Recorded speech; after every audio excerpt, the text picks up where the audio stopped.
Hi, it's Larry Martin, your favorite neighborhood astrologer, here to talk today about supermoons. Supermoons are something we're seeing in the media now all the time, as if they've never occurred before, and it's time to shock the world and scare you to death and have you hiding under the porch because of the supermoon. Woo! Anyway, a supermoon is simply a full moon in what we call apogee.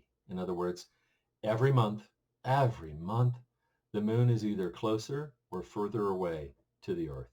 So when the moon is farthest away from the Earth, we call that apogee. It's a simple word. You can find it, Apogee. But when the moon is closest, when it looks big on the horizon, that's called perigee. And when we have a full moon at the same time the Earth is in perigee, they call it a supermoon. Now, this has been going on for millennia. So it's not new. It's not new. And if you know the degree and the zodiac sign of the full moon, you can then compare it to your birth chart. And a supermoon is not going to be any bigger or less than another full moon in your birth chart. So what does that mean? Well, most people look at a full moon as the culmination of their efforts.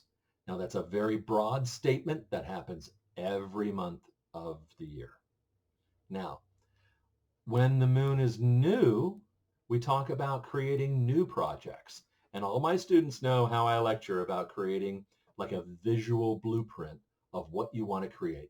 I sometimes call it like a picture board or a vision board, where you cut out pictures out of a magazine or newspaper, things you really want to accomplish, things you want to manifest or create for yourself in abundance.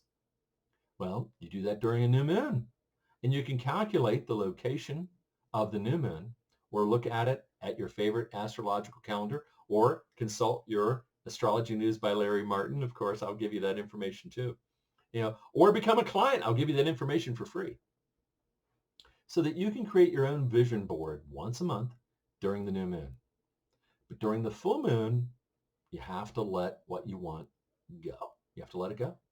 Let it go to the cosmos. Let the universe decide how it's going to manifest. And when we have a super moon, well, maybe you could say, I super let it go. In other words, there's no reason to fear a supermoon. Now, a baby being born during a supermoon could be a lot of fun. You could look at that birth chart, maybe interpret it a couple of different ways. Maybe look at their relationships as they grow, and hopefully that's not an issue until they're at least an adolescent. And after that, it's about understanding how that supermoon might work. But again, it's nothing to be afraid of. It's nothing to be concerned about. And stop listening to mainstream media. Wow. Wow. I hope in the future we have a mainstream media we can trust. But for the interim, don't be afraid. Supermoons are not going to do us in. Okay? Anyway, this is your favorite neighborhood astrologer, Larry Martin. And you can find me at www.larrymartin.biz, LARRYMARTIN.biz, B-I-Z. And you can find me also on Facebook at Astrology News by Larry Martin. So anyway, take care, blessings, and don't be afraid of those supermoons.